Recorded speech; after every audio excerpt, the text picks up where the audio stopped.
So today I am joined by one of my longtime friends here on YouTube, Mr. Gold Jacket Luke. Before this video starts, I want you all to subscribe to his channel. He is one of the very few people on this platform that I actually trust. And when I say that, I mean trust to do the right thing. His heart is in the right place. He's not here just to try to, make a buck off of people. He's actually one of the most sincere, honest, down-to-earth people that I've met and that you will soon meet here in a second. So without further ado, Luke, what's good, man? Hey, Seth. Hey, I really appreciate it, and I could say all the same right back at you. So thank you for the kind introduction. That means a lot, and I could say all the same for you. For sure. Appreciate that, man. So for those of you who don't know, Luke had, and correct me if I'm wrong here, Luke did what was an 808-day no-fap or semen retention streak. That is over 2 years, and it is something that, I mean, he has the crown as far as I'm concerned. Luke, just first, the first thing I want to ask you is, like, why did you decide to do this? What was going on in your head that made you even decide to embark on this type of endeavor, if you want to call it that? Yeah, of course. Yeah, well, it started that I used to have a pretty serious porn addiction for several years, quite a bit of my life. I struggled for years and years of trying to overcome the porn addiction and trying no fap and failing, and I actually ended up going to a therapist for a while, and that was one of the big things that helped me. And I decided to, I'm sick and tired of relapsing for years and years and years. I'm going to do whatever it takes to get this handled. So yeah, I went to a therapist. I read like every book on the topic. I started making lots of YouTube videos about it. And at first, several years ago, I did a 90-day streak. But yeah, once I saw the therapist and put in all this work, I decided I want this to be a lifestyle. I want to never look at porn ever again. I want to retain my semen for the rest of my life. It wasn't just this like 90-day challenge, but I wanted it to be a lifestyle forever, basically, like a complete identity change. And I'm very proud that I've managed 808 days of no fap. I'm quite proud of that, and in the future I hope to beat that even. Yeah, for sure. So let me ask, did you, at the same time as you decided to quit porn, did you also decide that you wanted to do semen retention, or was that just like the side effect of going so long without pornography? Yeah, so that was in the very beginning. I did, like, back in 2000, my 808-day no-fap streak started at the end of 2016, but in 2013 I actually did 90 days no-fap and no porn. And between 2013 and 2016 there were periods where I experimented with different things. For a period I tried masturbating without porn, which I know that we're going to talk about in the video that we're going to make on my channel later on. And but for me, doing that, porn and masturbation were very linked for me, so it was hard to say, oh, I'm going to masturbate without porn, and then to not like fantasize about porn or have the urge to go look at porn because they were so linked to me. So I learned the best way for me to quit porn that personally worked for me was to do semen retention and quit porn at the same time, and I just felt lots of benefits from semen retention. So just through experimenting, that's what I found worked best for me, and I decided to give my best shot doing both.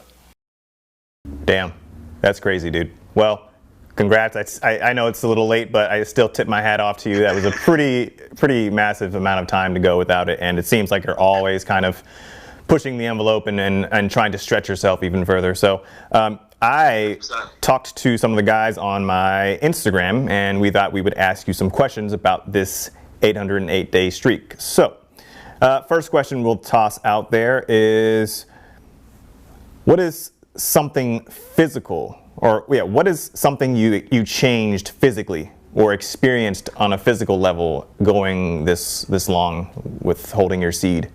Sure, yeah. Well, several people have told me that my voice has gotten a little bit deeper, and I think that's true, and I do think my facial hair maybe has gotten a little bit thicker. Hey, there you go. So I'm kind of skinny right now because of the COVID. You know, all the gyms are closed, but I don't know. You know, I did just feel more energy levels. You know, just physically stronger. But I'd say most of my benefits were more mental and emotional. But yeah, I did have those physical benefits. Damn. Yeah, that's crazy. I would imagine also probably some spiritual benefits too, but I guess we'll save that for for a different conversation. So I think the next most pressing question that people probably want to know is the question was how to kill the urges. So like how should someone embarking on this kill the urges? How do you kill urges while you're on this streak? Yeah, it's a great question. And if someone can kill an urge through, for example, a cold shower or through taking a run or taking a walk, that's something I highly recommend. But we're not always, in my experience, in a situation where we can kill an urge. And so I'm not quite sure I like that language, but for me, a big part of my journey was just accepting the urge. You know, sometimes it's 3 a.m. and we get an urge and it's not really a time to take a cold shower or go for a run. And sometimes we just need to lay in bed, feel that urge, and kind of suffer with that urge. So part of it's just feeling the urge and processing it and going through the suffering of that urge, knowing that that there's a rainbow on the other side of that. For sure, yeah. You did a video at some point that said something along the lines of like you have to bear your suffering, like you owe it to yourself to endure that suffering, and that always stuck with me. Yeah. Very powerful, very powerful. That's been a huge part of my journey, yeah. Doing stuff like removing technology from the bedroom and stuff like that could all be very helpful. But at the end of the day, it's all about just kind of bearing that suffering and feeling that urge and knowing that the desire to be strong and to be strong and pure is bigger than that urge to look at porn. And that it's hard, but it's infinitely worth the discipline, and the journey is infinitely worth it. For sure, for sure. So I think you just mentioned something about social media, and that ties into one of our other questions from one of our viewers is, does social media affect the rebooting process in your experience? Yeah, well, in my opinion and experience, especially like Instagram can have lots of almost like softcore porn type of images, you know, girls in bikinis all over the place on Instagram. Same with YouTube, like lots of YouTube thumbnails. There's actually lots of kind of softcore porn type stuff on YouTube.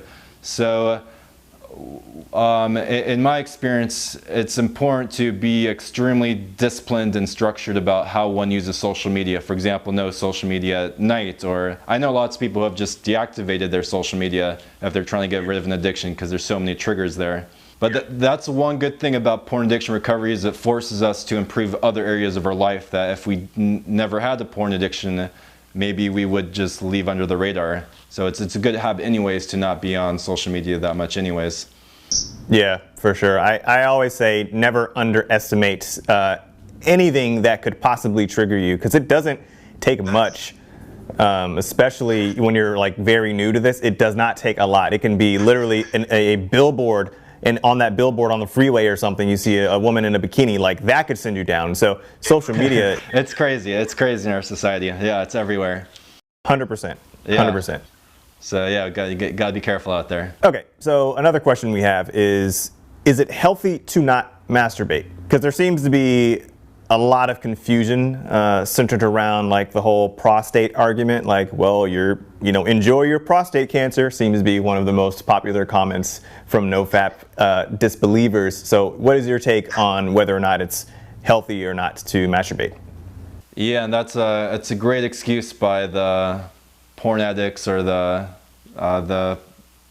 people who claim masturbation is healthy and do it all the time.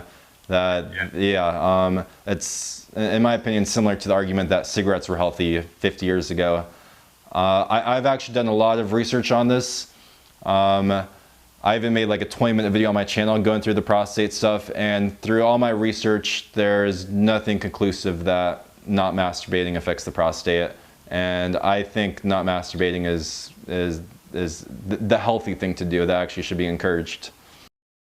And one thing I think people that say that really tend to overlook is wet dreams. You are going to have a wet dream. I don't know, I've heard conflicting arguments about wet dreams, but in my opinion, that seems to be what the body will naturally do when it needs to. So that is the number one, I think, diffuser to that argument. I completely agree. If there is some built up of tension or anything, you'll have a wet dream. So yeah, I completely agree. So there's, I'm not a doctor, but in my research and experience, I don't think there's anything to worry about.